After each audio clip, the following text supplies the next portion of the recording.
বিজেপির মিছিলে আইএসএফ এর ঝান্ডা দেখে আমাদেরকে দেখা দেওয়ার চেষ্টা করছে। এতটুকু বলে যায়, আমাদের দলের প্রতিষ্ঠাতার নাম হচ্ছে আব্বাস সিদ্দিকী আর দলের চেয়ারম্যান হচ্ছে নওশাদ সিদ্দিকী। অত সহজ নয় রাজনৈতিক লড়াই রাজনৈতিক ভাবে লড়ে নেব।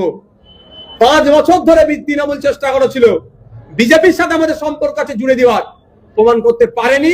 আগামী 50 বছরও কেউ প্রমাণ করতে পারবে না যে বিজেপির আমরা সহযোগিতা করব।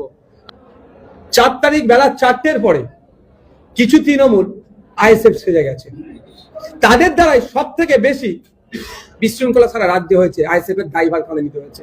এমনও হয়েছে তৃণমূল করত কাঁধে আইএসএফ এর ঝান্ডা নিয়ে বিজেপির মিছিলে ঢুকে গিয়েছে। এই ঘটনা ঘটছে, আমরা চিহ্নিত করছি, তাদের বিরুদ্ধে আইনত ব্যবস্থা নেব আমরা। আর যদি আইএসএফ এর কেউ যেটা করে থাকে তাদেরকে পার্টি থেকে বহিষ্কার করব, এটা জোর গলায় বলছি। আমাদের আইডিওলজির সাথে বিজেপির আইডিওলজি ম্যাচ করে না। আমরা বিজেপি তৃণমূলের বিরুদ্ধে রাজনৈতিক লড়াই সংগ্রাম করছি, তৃণমূলকে পরাস্ত করেছি, আগামী দিনে বিজেপিকে পরাস্ত করব। কোনোভাবেই বিজেপির সাথে আমাদের সম্পর্ক না ছিল না আছে, আর আগামী দিনে বিজেপির আইডিওলজি পরিবর্তন না করলে থাকবে না।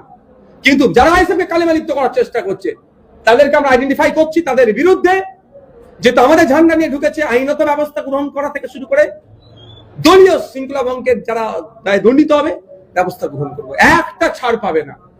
এক সময় তৃণমূলের গলা কাটা করেছিলেন আরাদুল ইসলাম, এখন কি তিনি আইএসএফ এর গলা কাটা করছেন? না না না, মোটেও নয়। যার যেটা রোল তাকে সেটা বুঝিয়ে দেওয়া হচ্ছে, সেই ততটুকু রোলই বা ততটা রোলই প্লে করবে। আমি অ্যাজ চেয়ারম্যান আমার যে রোল আছে আমি প্লে করব, আমার অঞ্চল সভাপতির যা রোল সে প্লে করবে, পঞ্চায়েতের সদস্য যেটা রোল সে প্লে করবে, আমাদের পার্টির নির্দিষ্ট যে রোল প্লে করার জায়গা আছে সেটা প্লে করবে। একটা বিষয় আপনি যেমন বললেন যে আইএসএফ এর পতাকা নিয়ে বিজেপি মিছিলে ঢুকে যাচ্ছে, কিন্তু আমরা জীবনতলাতে দেখলাম একটা ছবি, আইএসএফ এবং বিজেপি একসঙ্গে মিছিল করছে এবং একসঙ্গে শওকত মোল্লার পার্টি অফিস দখল করছে, শওকত মোল্লার নাম নেম প্লেট ভাঙছে। দেখুন, আমি আপনাদের বলে ভাই দুটো কথা বলেছি। দলীয় শৃঙ্খলা ভঙ্গের দায়ে তাদেরকে আমরা সাসপেন্ড করব, আইডেন্টিফাই করছি। আর দ্বিতীয় হচ্ছে পিঠ বাঁচানোর জন্য তৃণমূলের এটা হেভি অংশের লোক আইএসএফ এর ঝান্ডা নিয়ে বিজেপির মিছিলে ঢুকে এটা মানে বোঝাতে চাইছে যে তুমি আমি ভাই ভাই। কিন্তু রাজনৈতিক লড়াই ওদের সাথে আমাদের আদর্শগত লড়াই, কোনো জায়গায় কম্প্রোমাইজ নাই। ওরা ওদের দুর্নীতি এত করে ফেলেছে যারা এবার তাদের আর পিঠ বাঁচাবার জায়গা নেই, দাও আইএসএফ এর ঝান্ডা ঘাড়ে নাও, ওদের মধ্যে ঢুকে যাও, এটা করছে। আমরা সব দেখছি। রিসেন্ট আপনাদের বলি, হাওড়া জেলার আমাদের এক নেতৃত্ব আমরা খুঁজে পেয়েছি, তাকে আমরা সাসপেন্ড করছি এবং ওইগুলোকেও আমরা আইডেন্টিফাই করছি। কারণ এই ভোটের পরে একটা তো বড় হয়েছে, সেগুলোকে আমরা ডাকছি। এই যতগুলো ভিডিও আমাদের কাছে আসছে আমাদের অবজারভারদের কাছে পাঠাচ্ছি, অবজারভার অঞ্চল নেতৃত্বদের কাছে পাঠাচ্ছে যে এরা কারা কারা খুঁজে বার করো।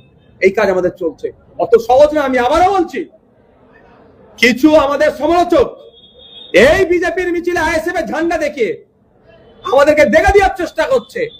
এতটুকু বলে যায়, আমাদের দলের প্রতিষ্ঠাতার নাম হচ্ছে আব্বাস সিদ্দিকী আর দলের চেয়ারম্যান হচ্ছে নওশাদ সিদ্দিকী।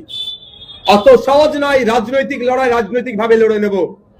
5 বছর ধরে তৃণমূল চেষ্টা করেছিল বিজেপির সাথে আমাদের সম্পর্ক আছে জুড়ে দেওয়ার, প্রমাণ করতে পারেনি। আগামী 50 বছরও কেউ প্রমাণ করতে পারবে না যে বিজেপির আমরা সহযোগিতা করব। আমরা রাজনৈতিক লড়াই রাজনৈতিক ভাবে লড়বো, বরঞ্চ আমাদেরকে যারা কালিমা লিপ্ত করার চেষ্টা করছে তাদের বিরুদ্ধে আইনত ব্যবস্থা নেব, দলীয় শৃঙ্খলা ভঙ্গের জন্য তাদের বিরুদ্ধে ব্যবস্থা নেব।